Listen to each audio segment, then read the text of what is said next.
काय सांगाल? 2 दिवस आपलं उपोषण चालू होतं, तर काय सांगाल? आमचे सदरील 2 दिवसापासून आमरण उपोषण चालू केले होते. ही मागणी आम्ही सर्व गावकरी व शेतकरी यांनी केली होती. रांजणगाव ते मारोळा रोड व रांजणगाव ते शेकटा रोड.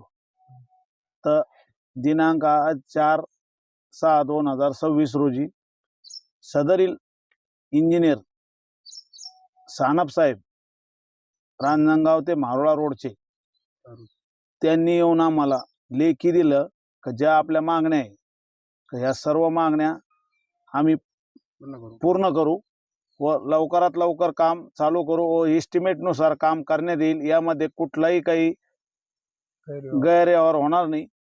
आणि जर त्यांनी एवढं करूनही नाही केलं तर यापेक्षा मोठं आमरण उपोषण आम्ही गावकऱ्याच्या वतीने पुन्हा एकदा सुरू करू. त्यांनी आमच्या मागण्या जसं त्यांनी आम्हाला लेखी दिलं आज रोजी त्याप्रमाणे जर नाही केलं त्याने तर आम्ही पुन्हा एकदा डबल आंदोलन करू असा गावकऱ्याच्या वतीने तुम्हाला शब्द देतो.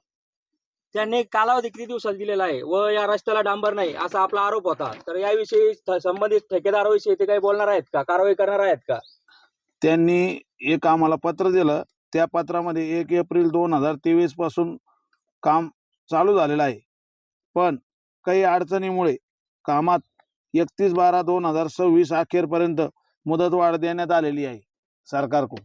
तोपर्यंत ते म्हणले आम्ही काम 100% पूर्ण करू एस्टिमेटनुसार. जर एस्टिमेटनुसार काम झालं नाही तर पुढची तयारी आपली काय असणार आहे? एस्टिमेटनुसार त्यांनी जर काम केलं नाही रांजणगाव ते मारोळा रोडचं तर गावकऱ्याच्या वतीने यापेक्षा मोठं आंदोलन पुन्हा उभा करण्यात येईल. आता आपण उपोषण स्थगित करत आहात का? हा, त्यांनी आमच्या मागण्या मान्य केल्या, लेखी दिला आम्हाला. हे लेखी दिलेलं आहे.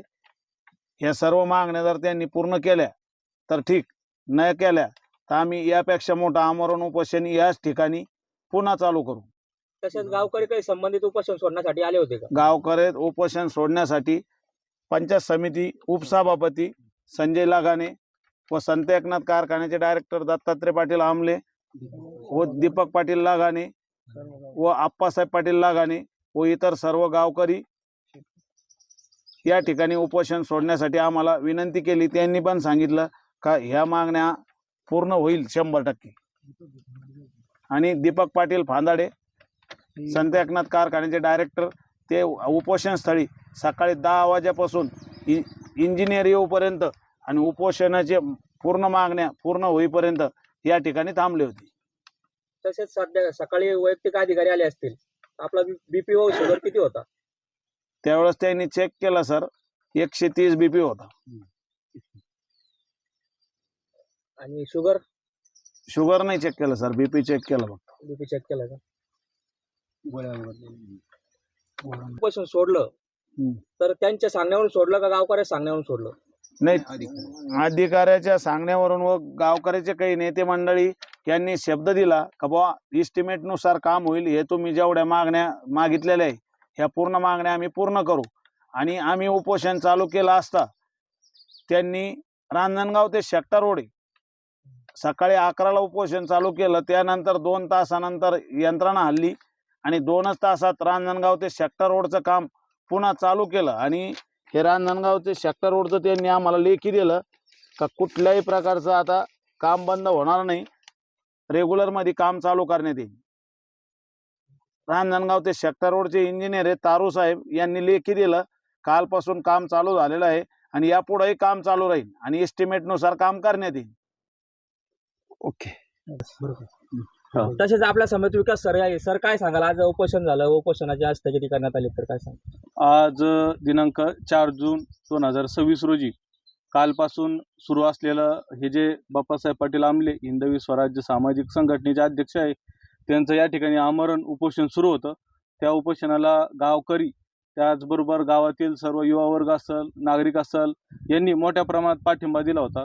व हे उपोषण रांजणगाव ते मारोळा या रस्त्यासाठी तसेच रांजणगाव ते शेकटा या 2 रस्त्यासाठी त्यांच्या मुख्य 6 मागण्या होत्या.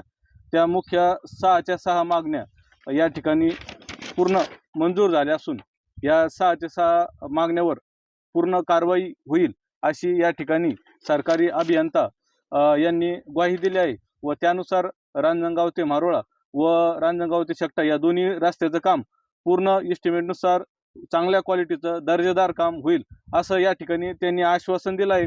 त्या आश्वासनाच्या भरोश्यावर आज बाप्पासाहेब पाटील आमले यांनी त्यांचं उपोषण मागे घेतलं असून त्यांच्या सर्व मागण्या या ठिकाणी मान्य झाल्या आहे.